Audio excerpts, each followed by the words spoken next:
प्यारे दोस्तों नमस्कार। आशा करता हूं कि आप सभी लोग अच्छे होंगे और सभी के पास नोटिफिकेशन भी पहुंच गया होगा वीडियो का।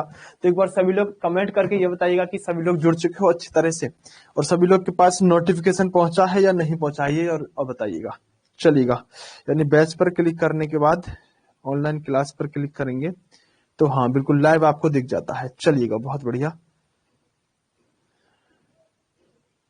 ओके, चलिए सभी के पास पहुंच गया है ना नोटिफिकेशन अच्छे से। चलिए, यस सर, रूप कह रहे हैं, यस सर। ओके ओके, यानी अब आपकी कमेंट भी मुझे यहाँ से दिख जाएंगी थोड़ी बहुत, और अगर कमेंट दिख जाएंगी तो आपकी बातों का जवाब भी दे पाऊंगा मैं। चलिए, ओके सर, ओके। देवेंद्र जी सर, बहुत बढ़िया देवेंद्र फौजी। चलिए, यानी कमेंट भी अब आपकी मैं देख सकता हूं, और कुछ तो नहीं है ना, सब कुछ मौन का यस सर। ओके प्यारे दोस्तों, चलिए आज की क्लास को शुरू करते हैं। और आज की क्लास जो शुरू होने वाली है, इस क्लास के उद्देश्य से मैं आपको बता देना चाहता हूं कि हम देश की आजादी की तरफ आपको उद्देश्य की तरफ लेकर बढ़ेंगे। और जो देश की आजादी की तरफ आप बढ़ रहे होगे, एक बार ग्रुप आदि में बता दो सभी में, जहां पर भी बच्चे हैं, कि सभी ऐप पर क्लास चल चुकी है। चलिए, दो तीन चीजें हैं, तो अभी मैंने कुछ चीजों की बात की, जैसे क्वालिटी को, आप पॉलिटी की क्लास कहां पर है। पॉलिटी क्लास हैप्पी अभी थोड़ी देर में जौन सा भी बैच आपने खरीदा है ना, जैसे मैं आज से क्लास खत्म कर लूंगा ना, तो जो भी बैच आपने खरीदा है उसी बैच में आपको विद पीडीएफ आपको पॉलिटी की क्लास मिल जाएगी। जो भी क्लास हुआ करेगी ना, यहाँ पर थोड़ी देर बाद जब मैं क्लास खत्म कर दिया करूंगा दोनों, तो आपको उसी बैच में वो सारी की सारी क्लास मिल जाया करेंगी, जो भी आपकी क्लास है। ठीक है, okay sir, thank you sir. आपने ऐप पर नी डाली क्या? हैप्पी मैंने बताया तो मेरे भाई, अभी थोड़ी देर में आपको ऐप पर मिल जाएगी। मुझे पढ़ा लेने दो हिस्ट्री, उसके बाद मैं दोनों क्लासों को ऐप पर आपको डाल दूंगा। जो भी कोर्स खरीदा है उसमें क्रम से पीडीएफ और क्लास आपको वहीं पर मिलती चलेगी। प्यारे दोस्तों आइएगा, फिलहाल दो तीन चीजें हैं, उनके बारे में बहुत जल्दी हम उसको निपटाने का काम कर रहे हैं, उसके बारे में आप बिल्कुल भी चिंता ना करें। चलिए, राइज हैंड कोई नहीं करेगा, यहां से एक्सेप्ट करना पड़ेगा। उसके बाद आपका जो होगा, यानी कि मैं कह सकता हूं कि आप उसके बाद मुझे बोलकर कोई क्वेश्चन पूछ सकते हैं, लेकिन अभी वो हम नहीं करेंगे क्योंकि अभी वो मुझे करना भी नहीं आता है। चलो, तो देखिए, यूपीएसआई के लिए रूप सर, ओके देवेंद्र फौजी, अच्छा आप जवाब दे रहे हैं। फौजी भाई आप किसके लिए? अरे तुम बातों में लग गए फिर से। देखो प्यारे दोस्तों, आज मैं जो आपको पढ़ाने वाला हूं, उसको आज मैं पढ़ाने वाला हूं कुछ राष्ट्रीय आंदोलनों के बारे में। और जो राष्ट्रीय आंदोलन रहते हैं प्यारे दोस्तों, उन राष्ट्रीय आंदोलनों की एक खास बात रहती है कि राष्ट्रीय आंदोलनों में आप बहुत सारी ऐसी सभाओं के बारे में, संस्थाओं के बारे में और ऐसे व्यक्तियों के बारे में जानोगे जहां से प्रश्न सीधा सीधा पूछा जाता है। वैसे मैं आपको बता देना चाहता हूं कि जब भी मैंने हिस्ट्री पढ़ाई है, ये वाला पोर्शन कभी मैंने पढ़ाया नहीं है, लेकिन अब मैं आपको कुछ भी छोड़ना नहीं चाहता, इसलिए मैं हर पोर्शन को आपको पढ़ाते हुए चलना चाहता हूं। तो आप बिल्कुल भी बेफिक्र होकर बैठिएगा, कोई चिंता की बात नहीं है। हर चीज आपको अब हिस्ट्री की क्लास में मिलेगी और आपको अच्छे से अच्छा कंटेंट, शायद मेरे अलावा जितना मैं आपको देने की कोशिश कर रहा हूं, इतना अच्छा कंटेंट शायद ही कोई देने की कोशिश करेगा, और आपको बहुत अच्छे तरह से सारी चीजों को मैं समझा भी पा रहा हूं। चलिए, प्रणाम मेरे भाई आयुष प्रसाद, अंसुया प्रसाद। चलिएगा प्यारे दोस्तों, देखिए अब हमको जो पढ़ना है, अब हमको राष्ट्रीय आंदोलन पढ़ने हैं। और जो राष्ट्रीय आंदोलन रहेंगे प्यारे टाइगर, उनको हम तीन भागों में पढ़ने का काम करेंगे। और जो तीन भाग रहने वाले हैं उनके बारे में थोड़ा सा समझ लीजिएगा। देखिए, पहले भाग में जब हम पढ़ेंगे तो 1885 से लेकर 1905 तक होने वाले देश के अंदर स्वतंत्रता संग्राम और राष्ट्रीय आंदोलन को पढ़ने का काम करेंगे। जो हमारे देश में आजादी की तरफ बढ़ रहा था, वह पहला चरण जो होगा, यानी प्रथम चरण हम कहेंगे इसे। प्रथम चरण में आप क्या पढ़ोगे? तो मैं कहूंगा प्रथम चरण में आप सिर्फ यह कह सकते हैं कि 1885 से लेकर 1905 तक का प्रथम चरण होगा। जबकि दूसरा चरण कौन सा होगा सर? दूसरा चरण जो होगा मेरे टाइगरों, वो दूसरे चरण में हम पढ़ेंगे जब आप 1905 से लेकर और 1919 तक के चरण को पढ़ोगे। ये आजादी का चरण होगा, जिसमें आप गांधी जी के आने की बात सुनोगे। और उसके बाद जो गांधी युग ही जाना जाएगा, जिसमें आप तीसरे चरण को पढ़ रहे होगे। और तीसरे चरण में हम लेकर यहाँ 1919 से और देश को आजाद कराने तक पढ़ेंगे। यानी तीन चरणों में अब आपको पढ़ना होगा। और तीन चरणों का मतलब ये होगा कि तीन चरणों में बहुत सी ऐसी प्रमुख बातें होंगी जो आपको जाननी बड़ी आवश्यक होंगी, और बहुत सारी चीज लाइव क्लास का जो टाइम रहता है 10:30 बजे, करेक्ट 10:30 बजे आपकी पॉलिटी की क्लास चलेगी, यानी क्या कह सकते हैं आप, संविधान चलेगा। इस टाइम को एक बार अपने दिमाग के अंदर फिट बिठा लो, और जब भी आपको कुछ मिले, नोटिफिकेशन ना मिले, अगर मैं टेलीग्राम पर आपको इस बात से को बताता हूं कि आज क्लास होगी या नहीं होगी, तब तो ठीक है, लेकिन डेली 10:30 बजे डेली संविधान की क्लास चलेगी। उसके बाद 12 बजे डेली लाइव, 12 बजे डेली अपने दिमाग में बिठा लो इस बात को, इतिहास की क्लास डेली चलेगी 12 बजे, ठीक है, बात क्लियर है।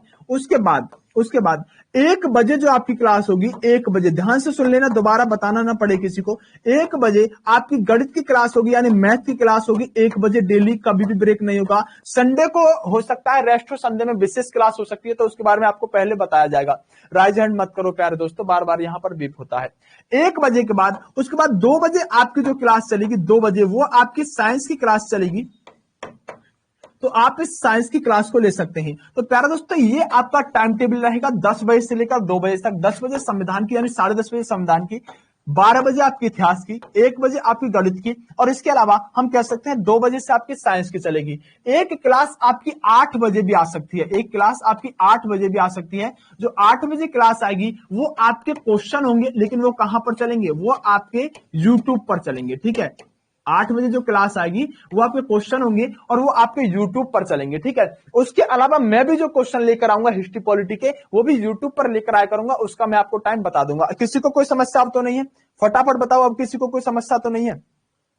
चलो, आशा करता हूं कि अब किसी को कोई समस्या नहीं होगी। ओके, मूल विधि मौन का जो अभी चल रहा है उसको थोड़ा सा कवर करने दो, उसके बाद में बहुत अच्छे से सारी चीजों को औरों को भी कवर करा दूंगा, ठीक है। थोड़ा सा वक्त दे दो, उसके बाद में इन सब चीजों को बहुत अच्छे से कवर करा दूंगा। फिलहाल आ जाओ इतिहास की क्लास पर बात कर लेते हैं। फिलहाल मेरे प्यारे दोस्तों, हम 3 चरणों में आजादी को पढ़ेंगे। पहले चरण के अंदर, जब हम आज पहला चरण पढ़ने वाले हैं, 1885 से लेकर 1905 तक का ये पहला चरण। इस चरण के अंदर हम राष्ट्रीय आंदोलनों को पढ़ेंगे। और प्यारे दोस्तों, अगर आप इससे पहले का इतिहास भारत का देखें, तो आप एक चीज पा रहे होंगे, सर प्रमुख रूप से हम जो भारत के इतिहास में पा रहे हैं, अंग्रेजों ने जो शासन करने का काम किया है हमारे भारत पर, उनकी सिर्फ एक प्रबलता रही है कि भारतीय लोगों को आपस में लड़ाकर शासन करने का काम कर रहे हैं। और भारतीय लोग इस बात को समझ ही नहीं पा रहे हैं कि अंग्रेज आखिरकार हमारे भले के लिए काम नहीं, हमारे यहां पर देश को चूसने का काम कर रहे हैं। क्योंकि अंग्रेजों ने ऐसी बात कही है जिसके कारण उन्होंने बताया कि ब्रिटेन जो है, ब्रिटेन के जो अंग्रेज हैं, वो भारत में एक स्पंज की तरह काम करते हैं, जो गंगा के नदी से पानी चूसकर और टेम्स नदी में जाकर यानी ब्रिटेन में डालने का काम करता है। स्पंज जो होता है, आपने देखा होगा, स्पंज की तरह काम करने का काम भारत में अंग्रेज कर रहे हैं। ये अंग्रेज जो भारत में काम कर रहे हैं, अंग्रेजों के कामों को देखते हुए 1857 में हमने एक विद्रोह किया, लेकिन 1857 के इस विद्रोह में हमें कुछ भी हासिल नहीं हुआ जो 1857 की क्रांति भारत के लोगों ने की।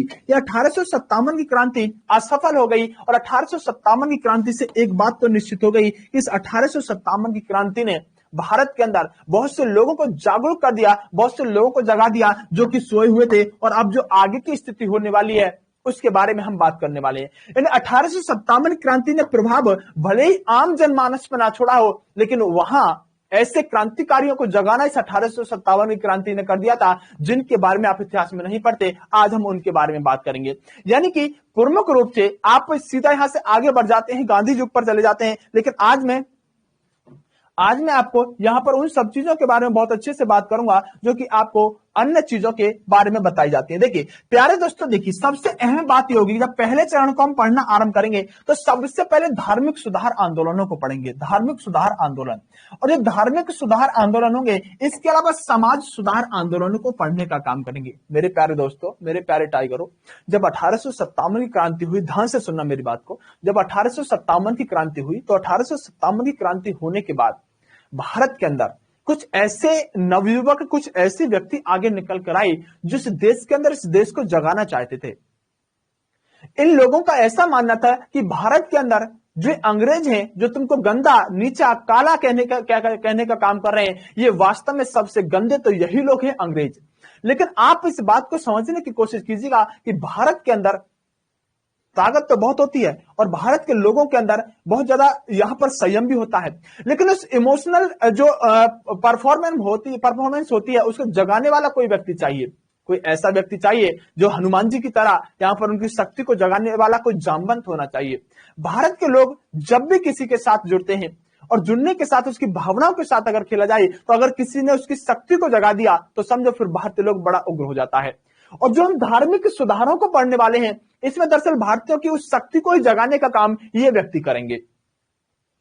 आप सलमान खान की एक मूवी देखते हैं, अधिकतर सलमान खान की नहीं, आप किसी की मूवी देखिएगा, अगर कोई भी व्यक्ति ऐसा व्यक्ति है जो प्रमुख रूप से विलेन के द्वारा धराशाही कर दिया जाता है, हड्डियां टूट जाती हैं, धराशायी हो जाता है, नीचे गिर जाता है, नीचे गिरने के बाद उसके दिमाग में जैसे उसके परिवार के बारे में सीन आने लगते हैं कि इस विलेन ने किस तरह से मेरे परिवार को मारा था, वो दिमाग के अंदर सीन घूमने लगता है। उसके बाद जो हीरो उठता है, चाहे हड्डियां टूटी हो, चाहे पसलियां टूटी हो, चाहे हाथ उसका ना हो, फिर जो विलेन को मारने का शुरू करता है वो वास्तव में देखने लायक होता है।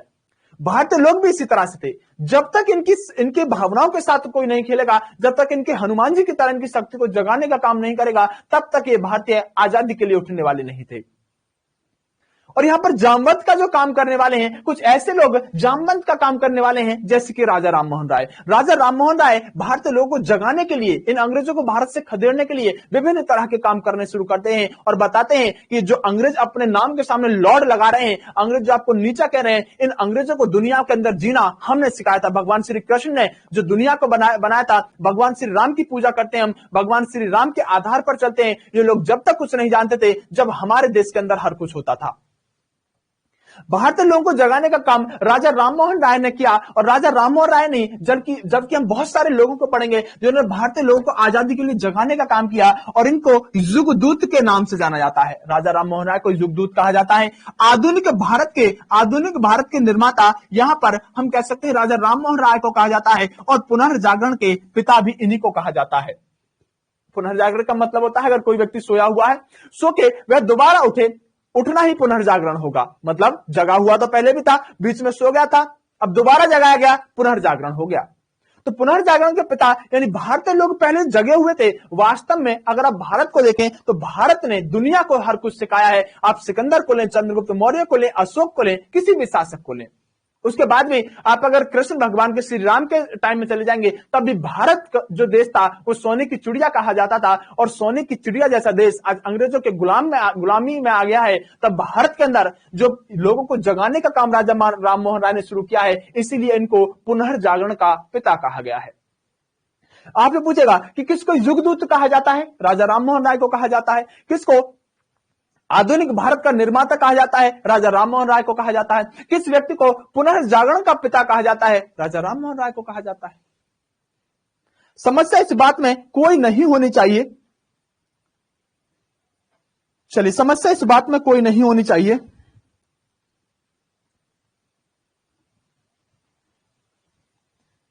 चलिए तो आज हम राजा राममोहन राय के बारे में पढ़ेंगे और राजा राममोहन राय के बारे में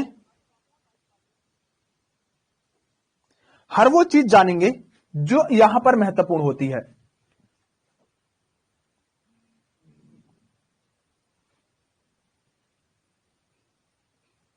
एक मिनट सिर्फ दोस्तों।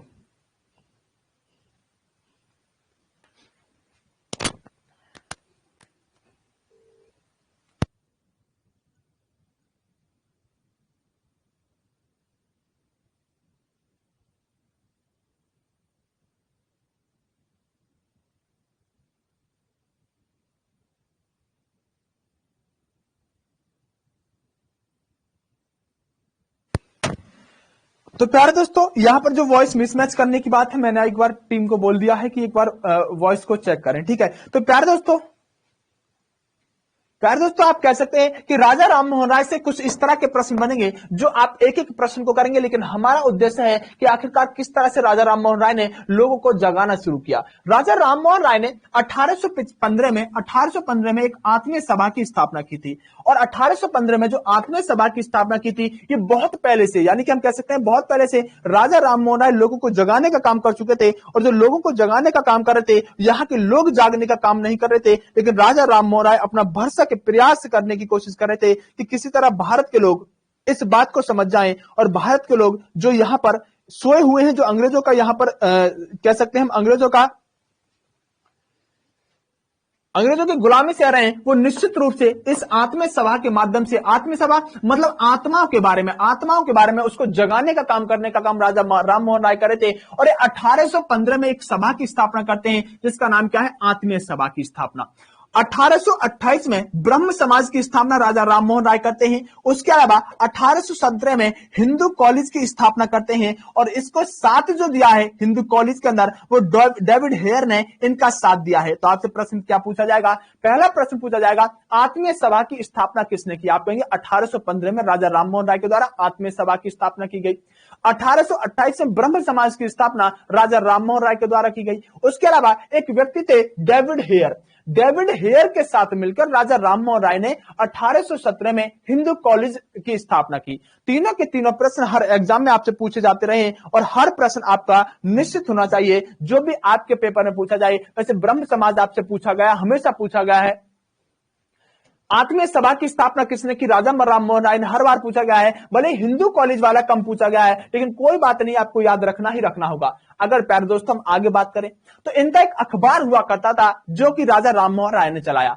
इसके माध्यम से लोगों को जगाने का काम किया और इस अखबार का नाम था मिरातुल अखबार। आपसे पूछा जाता है कि मिरातुल अखबार किसके द्वारा निकाला गया है, तो आप कहेंगे राजा राम मोहन राय के द्वारा मिरातुल अखबार निकाला जाने का काम किया गया है। अगर प्यारे दोस्तों बात करें प्रार्थना समाज, तो प्रार्थना समाज भी कुछ इसी तरह से लोगों को जगाने का ही काम करने के लिए बनाई गई। जो कि हम बात करें स्थापना करने का काम जो किया गया है 1867 में इसकी स्थापना होगी प्रार्थना समाज की। और आत्माराम पांडुरंग और महादेव गोविंद रनाडे, ये दो व्यक्ति मिलकर एक सभा बनाते हैं जिसका नाम है यहाँ पर प्रार्थना समाज। इस प्रार्थना समाज की स्थापना 1867 में हुई है और इसका उद्देश्य भी यही था कि भारतीय लोग इन भूखे नंगे लोगों को भारत से खदेड़ने का काम करें। तब हम कह सकते हैं कि यहां पर हम सत्यशोधक समाज के बारे में पढ़ेंगे। जो सत्यशोधक समाज था इसकी स्थापना करने का काम, सत्यशोधक समाज की स्थापना करने का काम 1873 में किया गया। और ज्योतिबा फूले जो कि यहां पर अपनी पुस्तक गुलामगिरी लिखते हैं, इन्होंने कहा कि जो सत्यशोधक समाज है इसका उद्देश्य है, वैसे तो हर तरह के जो समाज के अंदर कुरीतियां थी उनको खत्म करने के लिए था, लेकिन वो कुरीतियां आई किसकी वजह से, अंग्रेजों की वजह से। सत्यशोधक समाज की स्थापना यहां पर हम कह सकते हैं ज्योतिबा फूले ने की। और इनकी एक पुस्तक है जो आपसे पूछी जाती है गुलामगिरी। आपसे प्रश्न पूछा जाएगा कि ज्योतिबा फूले की पुस्तक का क्या नाम है, आप कहिए गुलामगिरी नाम की पुस्तक इन्होंने लिखी। इनकी पुस्तक से आप अंदाजा लगा सकते हैं कि ये आखिरकार कहना क्या चाह रहे हैं। इनकी पुस्तक ही बहुत कुछ कह देती है, इनका पुस्तक का नाम ही सब कुछ कहने का काम कर रहा है। यानी गुलामगिरी नाम की पुस्तक किसने लिखी है, सत्यशोधक समाज की स्थापना करते समय 1873 में ज्योतिबा फूले गुलामगिरी पुस्तक को लिखते हैं। लेकिन भारतीय लोगों को इस समय 1873 तक कहां समझ में आ रहा था। और यह बात बिल्कुल सही थी प्यारे दोस्तों कि अंग्रेज कहीं ना कहीं ऐसे लोगों पर अंकुश लगाने का भी काम करेंगे। और ये काफिला यही नहीं रुकने वाला, ये काफिला आगे बढ़ेगा और आगे जब बढ़ना शुरू करेगा तो आर्य समाज की स्थापना होगी। आर्य समाज की स्थापना दयानंद सरस्वती के द्वारा की जाएगी। और जब आर्य समाज की स्थापना दयानंद सरस्वती के द्वारा की जाएगी तो इनको भारत का मार्टिन लूथर कहा जाता है। दयानंद सरस्वती ने यहां पर आर्य समाज की स्थापना कर दी और आर्य समाज का यहां पर उद्देश्य था कि जो भारत के अंदर ये अंग्रेज जो ईसाईकरण करने का काम कर रहे हैं, इनको एक बार पता चलना चाहिए भारतीय लोगों को कि राष्ट्र हिंदू राष्ट्र है। और अगर हिंदू राष्ट्र है तो यहां पर जो ईसाईकरण करने का काम कर रहे हैं, इनकी रीति रिवाज धार्मिक संस्कृति में बदलाव करने का काम कर रहे हैं, अंग्रेज ऐसा ना करें। क्योंकि वेदों की तरफ लौटने का नारा देने का उद्देश्य यह था कि जब ये भारत में, जब ये अंग्रेज कुछ भी नहीं जानते थे तब तक तो हम वेदों का रचना कर चुके थे। इस नारे को देने के पीछे दयानंद सरस्वती का उद्देश्य था वेदों की तरफ लौटो। मतलब जो अंग्रेज आज के समय में आपको सिखा रहे हैं, संस्कृति में बदलाव करके दिखा रहे हैं, हम वास्तव में इन अंग्रेजों से बहुत आगे हैं। वेद हमने तब लिख दिए थे जब अंग्रेज कुछ भी नहीं जानते थे। इन्होंने कहा स्वराज शब्द का प्रयोग सबसे पहले करने वाला अगर कोई व्यक्ति हुआ है तो दयानंद सरस्वती हुए। इन्होंने स्वराज शब्द का प्रयोग किया। इन्होंने अपने पुस्तक लिखी जिसका नाम था सत्यार्थ प्रकाश। प्रश्न पूछा जाएगा सत्यार्थ प्रकाश किसके द्वारा लिखी गई पुस्तक है? आप कहेंगे सत्यार्थ प्रकाश दयानंद सरस्वती के द्वारा लिखी गई पुस्तक है, और इन्होंने शुद्धि आंदोलन चलाने का भी काम किया। तो दयानंद सरस्वती हो, ज्योतिबा फुले हो, राजा राममोहन राय हो, या फिर आत्मारंग पांडु हो, या फिर रनाडे हो, ये सारे के सारे व्यक्ति भारत के अंदर ऐसे सुधार करना चाहते हैं जिसकी वजह से अंग्रेज ईसाईकरण ना करें, धार्मिक सुधारों में बदलाव ना करें, सामाजिक रीतियों को बदलने का कोशिश ना करें। लेकिन भारतीय लोग जागने का नाम नहीं ले रहे, और जब भारतीय लोग जागने का नाम नहीं ले रहे तो समय ज्यादा नहीं लगेगा, ये बहुत अपनी कोशिश करते ही जाएंगे और बहुत जल्दी उस मुकाम पर भी पहुंचेंगे जब भारत के अंदर। सर जी टॉपिक के क्वेश्चन कराओ, उससे पहले बता दिया करो। मोनिका, ओके मोनिका, मैं टॉपिक के क्वेश्चन जब कराया करूंगा पहले बता दिया करूंगा और यूट्यूब पर दिया करूंगा। तो प्यारे दोस्तों, ये सारी की सारी बातें जो आपके लिए इंपोर्टेंट होती हैं, राजा राममोहन यहां पर हम बात करें दयानंद सरस्वती के द्वारा, तो चाहे आपको वेदों की तरफ लौटो का नारा किसने दिया, बड़ा महत्वपूर्ण होता है। स्वराज शब्द का प्रयोग दयानंद सरस्वती बहुत पहले कर चुके थे, ध्यान रखिएगा। स्वराज शब्द पर हम अभी आगे पढ़ने वाले हैं, कब स्वराज पूर्ण स्वराज शब्द जैसे शब्दों की मांग हुई, लेकिन दयानंद सरस्वती ने सबसे पहले स्वराज शब्द का प्रयोग किया था। यह प्रश्न एक बार पूछा गया था। अधिकतर बच्चे जवाहरलाल नेहरू, वल्लभ भाई पटेल आंसर लगाने का, बीजी तिलक आंसर लगाने की कोशिश करते हैं, लेकिन स्वराज शब्द का प्रयोग अगर किसी ने सबसे पहले किया है वह दयानंद सरस्वती ने किया है। उसके अलावा हम कह सकते हैं इनकी पुस्तक बहुत पूछी जाती है, मैंने इंपोर्टेंट लिख दिया है, सत्यार्थ प्रकाश इनकी पुस्तक हुई है। लेकिन प्यारे दोस्तों, यह जगाने का काम तो कर रहे हैं, लेकिन जगाते जगाते एक ऐसी सोसाइटी का भी निर्माण करना पड़ जाता है। जरा गौर से सुनिएगा, थियोसॉफिकल सोसाइटी, जिसकी स्थापना 1875 में हुई, और कर्नल ऑकलैंड नाम के व्यक्ति ने यहां पर ये स्थापना करने की कोशिश की, और जो इनके साथ दे रहे थे वह व्यक्ति थे मैडम व्लात्सोवास्की, जो कि न्यूयॉर्क में स्थापना करने का काम किया गया था। आपसे क्या पूछा जाएगा उस प्रश्न पर मैं अभी लेकर आ रहा हूं। 1882 में क्या हुआ कि मद्रास के अंडियार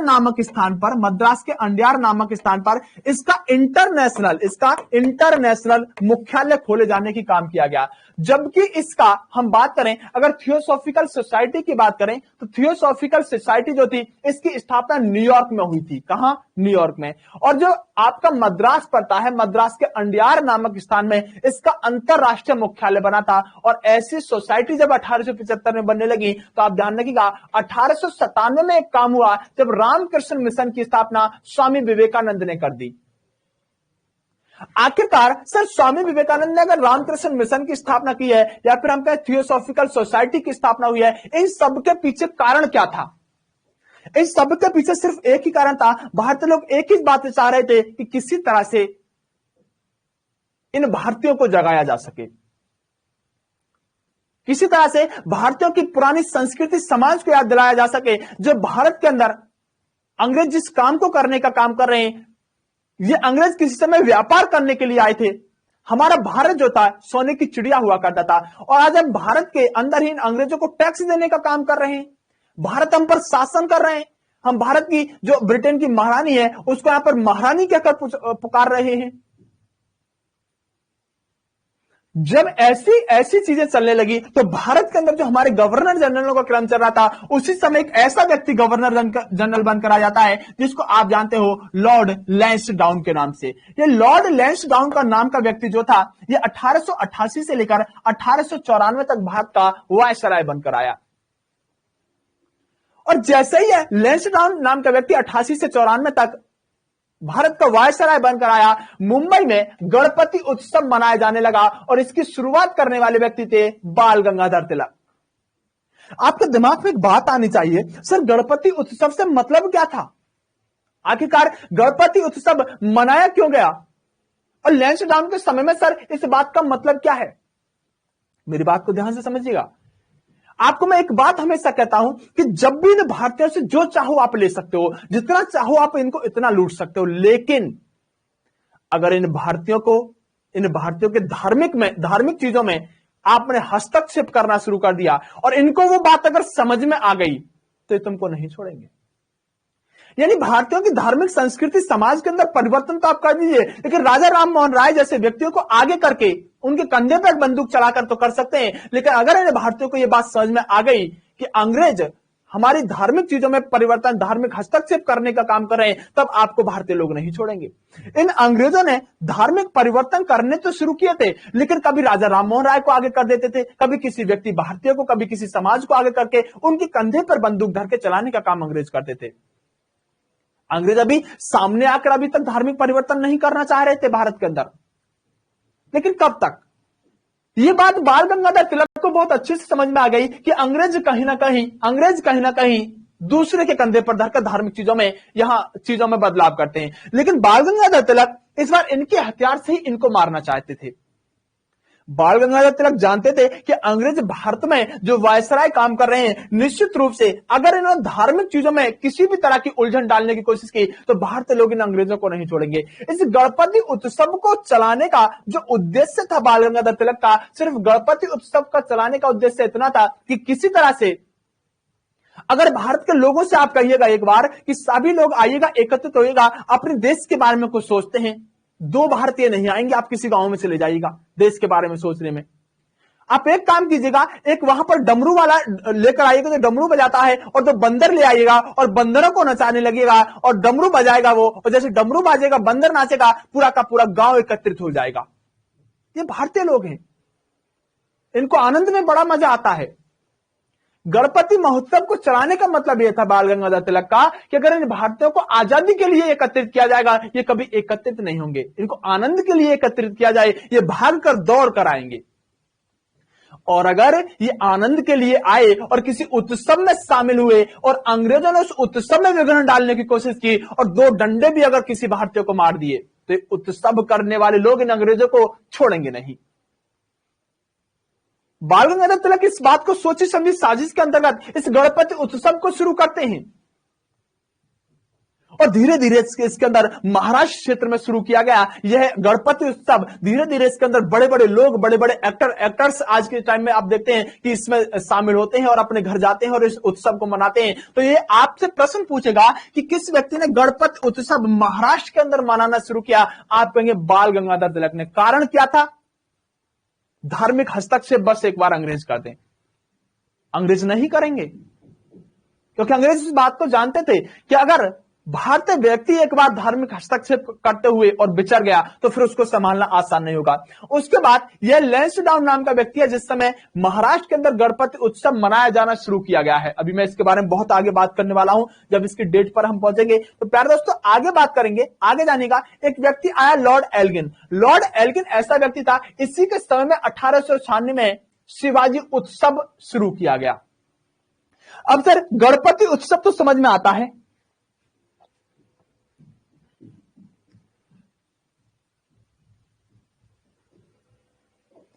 एस.एम. चौहान, मैं आपकी प्रॉब्लम को सुन लिया हूं, उसके बारे में कुछ सोचते हैं। सर गणपति उत्सव तो समझ में आता है, लेकिन एक बात बताओ, ये शिवाजी उत्सव क्यों शुरू किया गया?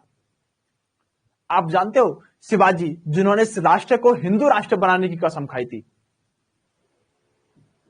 और अगर हिंदू राष्ट्र बनाने की कसम खाई थी तो शिवाजी से किसी तरह से प्रेरणा ये भारत के लोग ले सकें, और अपने स्वाभिमान को कभी झुकने नहीं दिया था। इसीलिए लॉर्ड एल्गिन के समय पर शिवाजी उत्सव मनाया जाना शुरू किया। ये भी महाराष्ट्र क्षेत्र में ही मनाया जाना शुरू किया था। इसके अलावा प्यारे दोस्तों लॉर्ड कर्जन नाम का व्यक्ति भारत का वायसराय बनकर आता है, जो 1899 से लेकर और 1899 से लेकर 1905 तक भारत के अंदर वायसराय बनकर रहता है। लेकिन आपसे क्या प्रश्न पूछा जाएगा, उस प्रश्न पर आप थोड़ा सा गौर फरमाइएगा। 1899 से लेकर 1905 तक ये व्यक्ति भारत का वायसराय रहेगा। इस व्यक्ति ने क्या किया, 1899 में पेपर करेंसी एक्ट पास कर दिया। 1899 में पेपर करेंसी एक्ट पास कर दिया, और इसके बाद 1901 में एक सिंचाई आयोग की स्थापना की, और 1902 में पुलिस आयोग बना दिया, 1902 में रेल आयोग बना दिया। आपको क्या लग रहा है, जो कर्जन भारत के अंदर आया है, ये कर्जन भारत के अंदर आकर सिंचाई आयोग बना रहा है, पुलिस आयोग बना रहा है, रेल आयोग बना रहा है। वैसे आपको कहीं के 1904 भी लिखा हुआ मिलेगा रेल आयोग के बारे में, मैं अभी क्लियर करूंगा इस चीज को।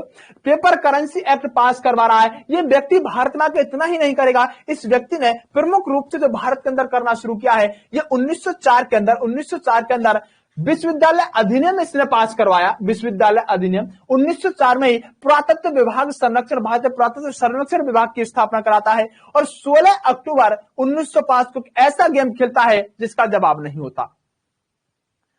16 अक्टूबर 1905 को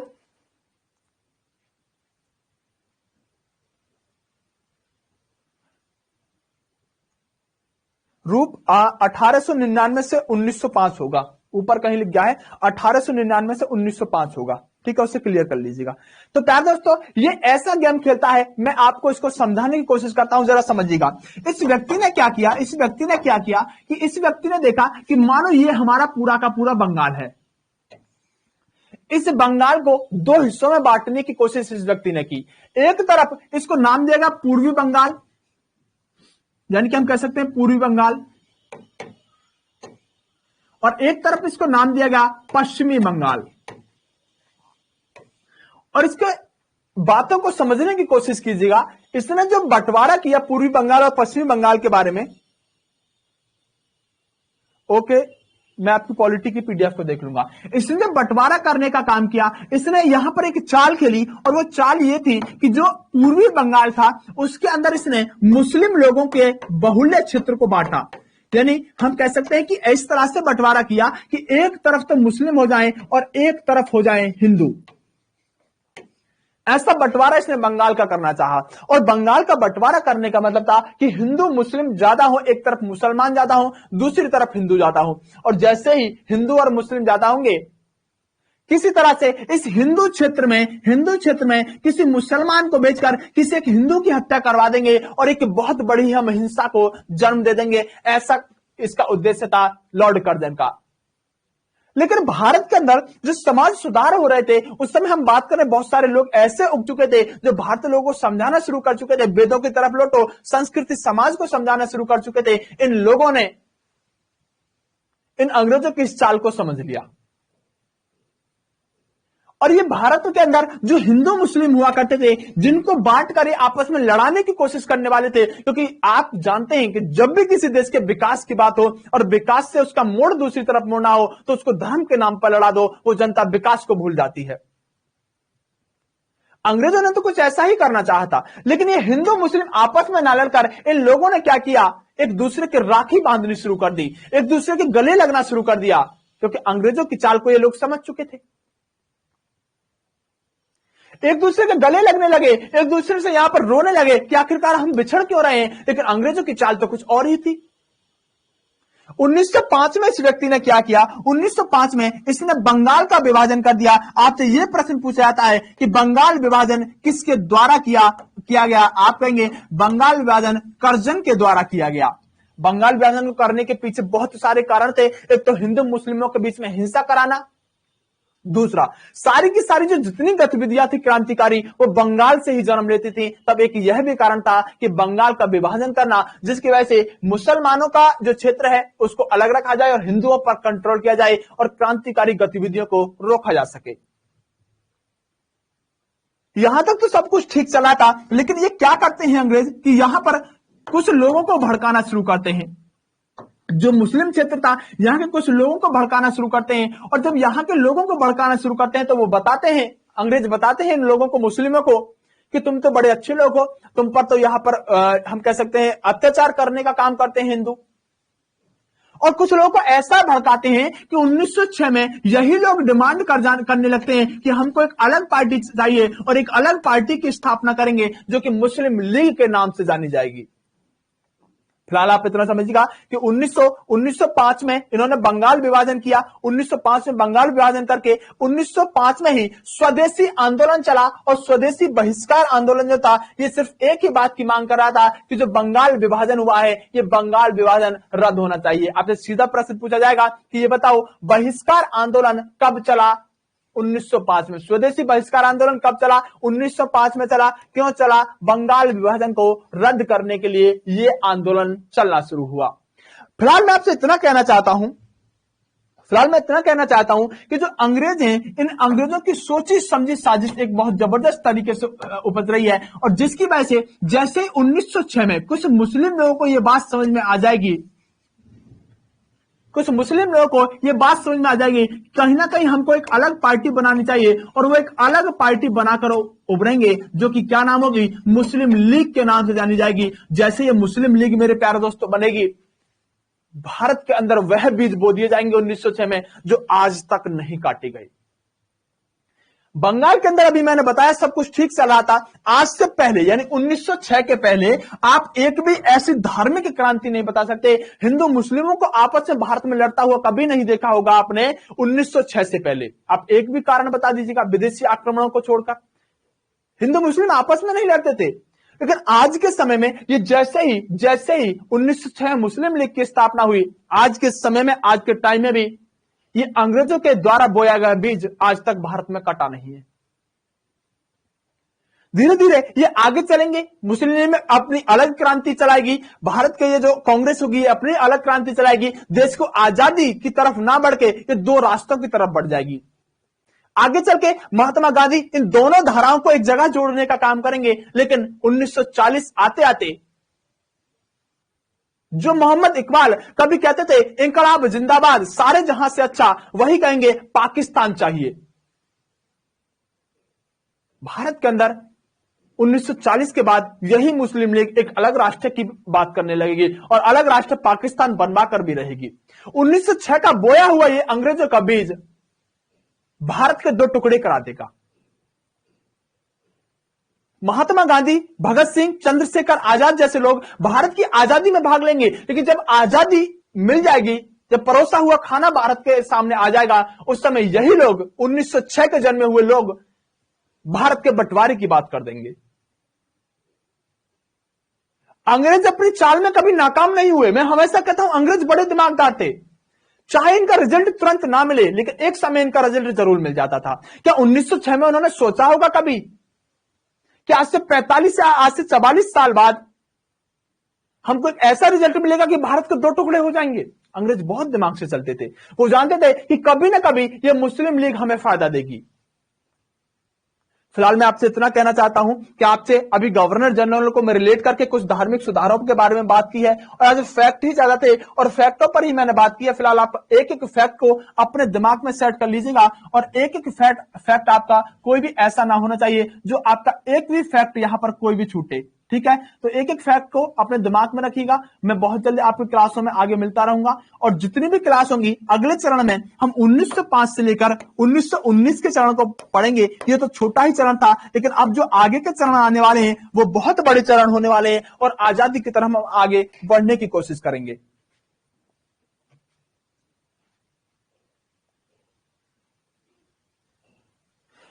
जो क्वालिटी का ऑप्शन की बात करें, क्वालिटी का ऑप्शन वीडियो जब आपकी डाउनलोड हो जाएगी आपको क्वालिटी का ऑप्शन मिलेगा। तो आज की क्लास को हम यहीं तक रखेंगे। आगे हम मिलेंगे आपसे हिस्ट्री की क्लास में। Best of luck. मैथ की क्लास आपकी यूट्यूब पर ही होगी और अभी कुछ दिन यूट्यूब पर चलेगी क्योंकि वो सर अभी जुड़े हैं। उसके बाद वो भी ऐप पर शिफ्ट हो जाएगी। आप कहोगे तो यूट्यूब पर चलती रहेगी, जैसा तुम कहोगे ऐसा हो जाएगा। चलिए प्यारे दोस्तों, बेस्ट ऑफ लक। नमस्कार, मिलते हैं अगली क्लास में।